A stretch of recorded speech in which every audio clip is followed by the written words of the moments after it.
You're watching IGN Live. Swords are cool and skateboards are cool, but you know what's even cooler than swords or skateboards? Riding around on a sword like it's a skateboard. So here to tell us about Sword of the Sea, please welcome creative director Matt Nava from Giant Squid. Thank you, thank you. Yeah, thanks for being here. So for those not familiar with your games, why don't you give us the elevator pitch on Sword of the Sea? Sure, yeah, so Sword of the Sea, you're riding on a sword, and it's all about a spiritual, atmospheric adventure. And as a snowboarder myself, we wanted to give you that spiritual experience that you have when you're surfing. Not just the thrills, but also that kind of connection to nature. So the game has you in a flow state as you move through this animating world. I love that. So I picked up surfing, not that anybody asked, we're talking about your game, but I picked up surfing over the pandemic, and that flow state that you're talking about is so unique. And I think that's beautiful that you're giving people who maybe don't do those sports the opportunity to experience that. How exactly did you capture such a specific, almost emotional state in your game's movement? Yeah, you know, ever since I was the art director on Journey, we made Abzu, the Pathless. All of these games tried to get at something deeper. In Journey, it was about hiking.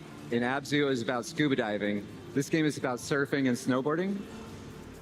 Most games that have those in them, they're just kind of the surface level, and we want to capture that deeper connection.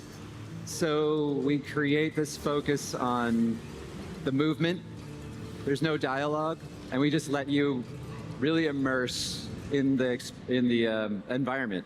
Mm-hmm. So, yeah, it's about the movement itself, really. Yeah. Oh my gosh, how exciting! Because I'm not a very good surfer, so I only get that feeling like once a session, if that. So the fact that you can get into Sword of the Sea and really get to experience that. So as you were saying, there's a very clear inspiration from snowboarding, surfing, and skateboarding games like Tony Hawk. How did you land on the concept of combining an action sport, extreme sport with that atmospheric journey? Yeah, it is a funny game to pitch because it's all about this moving terrain.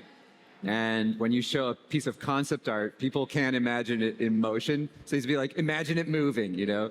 And it's like Tony Hawk, but not, because all of those great snowboarding games and skating games, they had that fun movement and the tricks, but they didn't have exploration and an adventure and a narrative. And so that's where I thought we could merge those ideas. And you're going to be able to do all these fun movements, but in this entirely new context of the atmospheric adventure storytelling that we did in Abzu and the Pathless, and back even on Journey. So, yeah. Now, I just want to, I guess, detour really quick, because during that like B-roll that we just saw, I don't know if you caught that because it's kind of loud in here, but the sound design of the trailers that you guys have dropped so far is incredible. So can you just talk to us a little bit about maybe the sound design of the game and how that contributes to the atmosphere of exploring the world of Sword of the Sea? Absolutely, yeah. So the music is all written by Austin Wintry, who's a longtime collaborator, great friend of mine. He did the music for Journey, Abzu, all the rest of the games. And he's been on the project since the beginning. We go back and forth. He writes music, we make visuals, and we develop it together. They bounce off each other. And it, you know, a lot of video games, they make the town song and the adventure song. And when you go in the town, it goes back to the town song. But in our games, the music reflects your journey, like where you are on your emotional quest, not where you are physically, you know. So as you go, it evolves. Yeah, I love that. So let's talk about the skill ceiling. How high would you say that the skill ceiling is in Sword of the Sea? And I don't know, do you expect that players will discover and maybe perfect techniques that you and your team haven't even thought of yet? Oh yeah. So We designed it to be very approachable, so you can do tricks with one button, but then there's also a way to do advanced tricks with combos. And then if you complete the game, you're going to find out that it's actually keeping track of a score behind the scenes, and then you can play again for high scores, and there's going to be speedrunning techniques, and there's no speed limit on the character. So as you learn these more advanced moves and these more advanced shortcuts, you're going to be able to take longer jumps and take entire shortcuts and reach entirely new places. So yeah, it's going to be a lot of fun to see what people do with it. Yeah, I'm like watching this. I'm trying to watch you, but there's a screen behind you, right and I'm here, watching just how incredible that movement looks. So let's move on to maybe these puzzle elements that appear to be part of sort of the sea. How are you challenging the player throughout the adventure? Are we what? Challenging the player throughout the adventure. Oh, yeah, great question. So you open in the game and it's very inviting. You learn how to surf. We introduce things slowly. And then you go to a new place and it might be darker. There's kind of scary moments. And they all come together to create this story that's kind of mirroring the process of learning to surf. So when you first jump in the water, you're playful. And then you think you're confident and you're going to try and catch the wave, but then you fall off, and then eventually you learn how to ride the wave. And then you go in the tube and you have this total connection with nature. And so we're trying to give players that similar experience of learning to surf or snowboard, kind of failing your way forward and then perfecting it. Mm-hmm. So I have to ask which came first, maybe the concept of Sword of the Sea, and then it was, oh, I really enjoy snowboarding. What if we combine the two? Or was it kind of your enjoyment or maybe your team's enjoyment of snowboarding, surfing, and can we make a game out of this? Yeah, it was definitely my love for snowboarding. I am not a very good snowboarder, but I love doing it. And I think it's the same thing with Abzu. I was scuba diving, and none of the games about underwater were reflecting my experience. None of the games about snowboarding captured a part that I thought was important. It is all about the fun movement, the speed, but the reason that snowboarders go back to the mountain is that connection and that kind of spiritual experience. And surfers, they want to be in the circle of water because even though it's a fleeting moment, that's when you have this total connection, And so we're trying to create a space where players might have that sensation themselves and explore this part of surfing and snowboarding that hasn't really been explored in a video game. Yeah. Oh my gosh, I'm excited for this because again, I'm so bad at surfing, but I love that. I'm always chasing that feeling that you're talking about.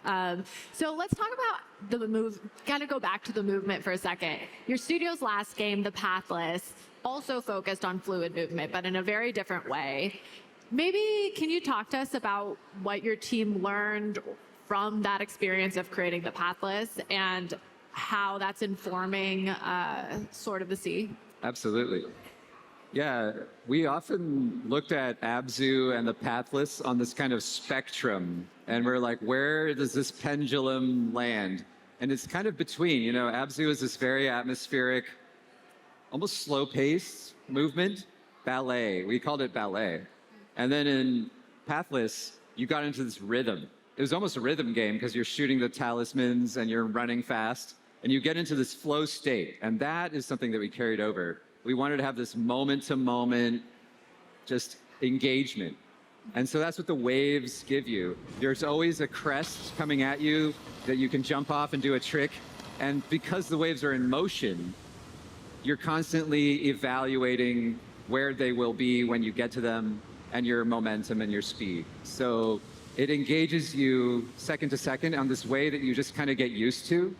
And all of a sudden it just feels natural. And so that's kind of that sensation that we're trying to get, that flow state. Yeah.